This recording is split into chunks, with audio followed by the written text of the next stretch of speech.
আবদুল্লাহ পাড়ার এই খামারটি তার চেয়ে বহুগুণে বড় একটি কোয়েল খামার। মাঝখানে পুকুর, আর পুকুরের চারপাশ জুড়ে লম্বা লম্বা 4টি শেড। এখানে মাটিতে এক একটি শেডের মধ্যে আলাদা করে স্তর করা হয়েছে। বয়স ভেদে প্রত্যেক স্তরে 4 থেকে 5,000 করে কোয়েল রয়েছে। একদিন পরপর 4-5 হাজার করে একদিনের বাচ্চা ফোটানো হয়, যা সাধারণত 28 দিন পর বাজারজাত করা হয়। কোয়েলের এমন বাণিজ্যিক চাষ রীতিমতো অভিভূত হবার মতোই। শুরু হয়েছিল 2010 সালে মাত্র 300 কোয়েল দিয়ে। 4 বছর পর এসে এটি বিশাল এক বাণিজ্যিক কোয়েল খামারে রূপ নিয়েছে। এখানে সর্বমোট কোয়েলের সংখ্যা 65,000। বিশাল আকার এই খামারের স্বত্বাধিকারী আহসান হাবিব একদিন টেলিভিশন অনুষ্ঠান দেখেই অনুপ্রাণিত হয়েছিলেন। কোয়েল নিয়ে রয়েছে তার নানা রকম গল্প। চলুন শোনা যাক তার মুখে। আমার ছোটবেলা থেকে একটা স্বপ্ন ছিল যে এই এলাকার গরিবদের নিয়ে আমি একটা কাজ করব, যাতে এরা কর্মফেরত পায়। এই এলাকায় মূলত কোনো ইন্ডাস্ট্রি, মিল, কারখানা কোনো কিছুই নাই। এরা রোজ হিসাবে সবসময় কাজ করত। সেই থিম থেকে আমার মাথায় 2010 সালে প্রথমে আমার মাথায় আসলো আমি আমার গ্রামে গরিবদের সাথে, ঢাকা শহরে কোনো কিছু না করে আমি গরিবদের পাশে দাঁড়াবো, এমন কিছু করব যা দিয়ে ওরা জীবিকা উপার্জন করবে। সেই থেকেই আমার এই খামারের উদ্যোগ, আর আমি এই খামার প্রতিষ্ঠিত করি। ঠিক আছে, কিন্তু শুরুটা কেমনে করলেন? শুরুটা কেমনে হইল? আমি প্রথমে টিভিতে ছোট্ট একটা প্রতিবেদন দেখি এবং আমি একটা কোরআন শরীফের তর্জমা থেকে জানলাম যে একটা আয়াতে পরিষ্কার লেখা আছে যে আল্লাহ পাক নবী করিম সাল্লাল্লাহু আলাইহি ওয়াসাল্লামের জন্য কোয়েল পাখি আর মাশরুম প্রেরণ করেন, এবং কোয়েল পাখি মানবদেহে 32টা বা 35টা রোগের প্রতিরোধ ক্ষমতা বৃদ্ধি করে। এটা জানার পর থেকে আমার একটু উদ্বেগ হলো যে আমি কোয়েল করব। কিন্তু আপনার এখানে কি কোনো ফার্ম আছে আশেপাশে? প্রথম আমাদের এলাকায় কোয়েল তেমন চাষ হতো না। আমি বগুড়া থেকে একটা ছোট্ট খামার থেকে 300 বাচ্চা সংগ্রহ করি, যে বাচ্চাগুলো পরবর্তী টাইমে ডিম দেয়, ওগুলো বড় হয়ে ডিম দেয়। সেই ডিম থেকে আমি আবার কোয়েল বৃদ্ধি করি। এই বৃদ্ধি করতে করতে এখন বর্তমানে আমার 65,000 কোয়েল এখানে আছে, এবং আগামীতে এটা আরও অনেক বেশি করার পরিকল্পনা আমার। এই শেডটিতে রয়েছে 5,000 কোয়েল। প্রতিদিন এখান থেকে যে ডিম সংগ্রহ করা হয় তা শুধুমাত্র বাচ্চা তোলার জন্য, অর্থাৎ হ্যাচিং করার কাজে ব্যবহার করা হয়। আর সামনের যে শেডটি দেখা যাচ্ছে, ওখানে রয়েছে 8,000 ডিম পাড়া উপযোগী কোয়েল। সপ্তাহে গড়ে এখান থেকে 6 থেকে 7,000 ডিম আসে, যা খাদ্যের ডিম হিসেবে বাজারজাত করা হয়। সব মিলে এখানে খামারে উৎপাদন হয় 40,000 ডিম, আর সপ্তাহে প্রায় 10,000 মাংস উপযোগী কোয়েল প্রস্তুত করা হয়, যা ঢাকা সহ দেশের বিভিন্ন জায়গায় সরবরাহ করা হচ্ছে। কিন্তু খামারের শুরুতে এই সরবরাহ ব্যবস্থাটি বেশ জটিল ছিল। যে জটিলতা মোকাবিলা করতে কেনা হয়েছে 3টি নিজস্ব পিকআপ ভ্যান, যা খামারের কাজে ব্যবহার করা হচ্ছে। নিজেদের লোক দিয়ে দূর দূরান্তে কোয়েল ফেরি করে বিক্রি করা হয়। ফলে এতে একদিকে যেমন লাভ বেশি হচ্ছে, অন্যদিকে সৃষ্টি হচ্ছে বহু মানুষের কর্মের সংস্থান। এই কোয়েলের বাজার কোথায়? প্রথমের দিকে আমরা তো বাসের ছাদে করে কোয়েলগুলো ঢাকায় পাঠাইতাম। যে সমস্ত আড়তে আমরা পাঠাইতাম তারা অনেক জোর চুরি করতো সবসময়, যে মারা গেছে, এ হয়েছে, সে হয়েছে, বিভিন্ন সমস্যায় বাসের মধ্যে মারাও যেত অনেক সময় ঝড় তুফানে।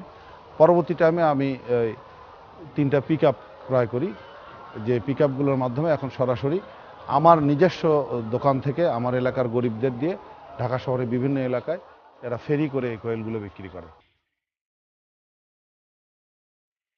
দর্শক, আগেই বলেছি এই খামারের মাঝখানে রয়েছে মাছের পুকুর, যেখানে মাছ চাষ হচ্ছে, আবাদ করা হচ্ছে নানা রকম সবজি। এছাড়াও এখানে পালন করা হয় 7 প্রজাতির নানা রকমের কবুতর। এই খামারের মূল দেখভাল করার অন্যতম একজন শাহজাহান। খামারের কর্মী কিংবা কোয়েলের সবকিছুই নিবিড় পর্যবেক্ষণ করেন তিনি, যে কারণে কোয়েল খামারের আর্থিক লাভের দিকগুলো তার কাছে খুব সুস্পষ্ট। আমাদের এখানে 2টা স্টেপে কোয়েল পাখি চাষ হয়। একটা হচ্ছে হেসিং, আর একটা হচ্ছে বাওয়া, যেখানে যে ডিম আমরা খাই আর কি, খাওয়ার জন্য। প্রত্যেকদিন কি আপনারা বাজারজাত করেন? আমরা 2 দিন পর পর 2,000, 3,000, 4,000 যে চাহিদা থাকে, চাহিদা মোতাবেক সপ্তাহে কি সংখ্যক কোয়েল সপ্তাহে বিক্রি 8 করেন? থেকে 10,000 আমরা পাখি ঢাকা পাঠাই। এখন বাজারে দাম কিরকম? এখন কোয়েলের বাজার দর মহিলা আমরা 35 টাকা করে বিক্রি করতেছি পার পিস, আর পুরুষ 25 টাকা। আপনার এই খামারতে প্রতিদিন কি সংখ্যক ডিম উৎপাদন হয়? প্রতিদিন 5,000 থেকে 6,000 ডিম হয়। অনেক সময় বাড়ে, অনেক সময় কমে। 2 দিন পর, 1 দিন পর পর, অনেক সময় দেখা যায় যে প্রতিদিনই গাড়ি যায় আমাদের। আমাদের 2টা গাড়ি আছে, একটা আপ ডাউন করে। হ্যাঁ, তাতে আমরা ডিম সবসময় আমরা পাই। কালকে যেমন 8,000 গেছে। ডিমের পিস কত করে? সেটা ডিম এখন বর্তমানে এখন 1 টাকা 80 পয়সা থেকে 2 টাকা বিক্রি হচ্ছে, কিন্তু শীত মৌসুমে 2 টাকা 40-50 পয়সা পর্যন্ত বিক্রি হয়। আনুমানিক আমাদের প্রতি সপ্তাহে 4,000 কোয়েল পাখি বিক্রি হয়, যার দাম 1,20,000। এবং ডিম বিক্রি হয়, ডিমের দাম যেহেতু কম, সেখানে ডিম বিক্রি হয় আপনার 40-80,000 টাকা, এই 2 লক্ষ টাকা। কথা হলো খামারের কোয়েল প্রতিপালনের উপায় এবং বিভিন্ন কৌশল নিয়ে। ডিম 2 ধরনের, আমরা এক ধরনের ডিম আমরা বাচ্চা ফুটাই, হ্যাসিং উত্তর পাশের যে শেডটা আছে সেটা আমরা বাচ্চা ফুটাই। প্রতি সপ্তাহে প্রায় 12,000 বগুড়া পাঠাই, বগুড়া থেকে হ্যাসিং করে নিয়ে আসি বাচ্চা। নিয়ে আসার পরে এখানে আমরা বুডের হাউস আছে, বুডের হাউসে আবার রাখি। 7 দিন রাখতে হয়, তাপ দিতে হয়।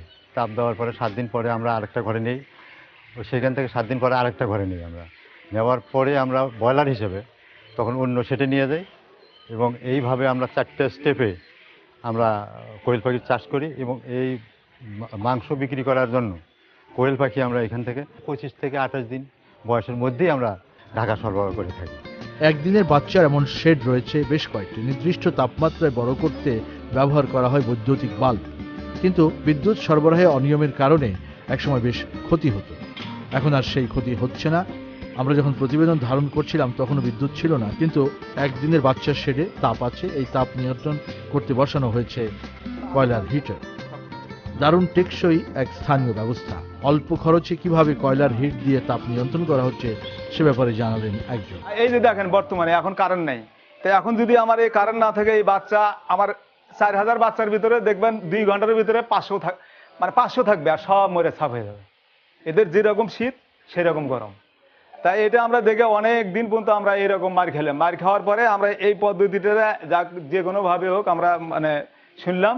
শোনার পরে আমরা এখন সুন্দরবন থেকে কয়লা ঢাকাত আসে, সেই ঢাকার থেকে আমাদের বসে এখন এই আমরা কয়লা নিয়ে, সেই কয়লাগুলো আমরা কিনি 45 টাকা কেজি নিয়ে। এখন এই যে কয়লা দিয়ে আমরা হিট দিচ্ছি 24 ঘন্টা। আমার যেগুলো লোক আছে, এই যে খামারি যারা আছে, তারা নিরাপদে ঘুমাইতে পারে, মানে কোনো টেনশন নেই। আগে কারেন্টের জন্য টেনশন থাকতো, এখন এর ভিতরে দেখেন কয়লা দেওয়া আছে বা আগুন আছে সব। এখন এতে আমাদের বাচ্চার কোনো ধরনের মানে সমস্যা হয় না, বাচ্চা ওই পালাও হয় না, বাচ্চা নষ্টও হয় না, বাচ্চা কাটেও না। খামারে নিয়োজিত কর্মীরা সকাল থেকেই ব্যস্ত হয়ে পড়েন ডিম সংগ্রহে। সতর্কতার সঙ্গে ডিম মাটি থেকে তুলে ঝুড়িতে রাখা হচ্ছে।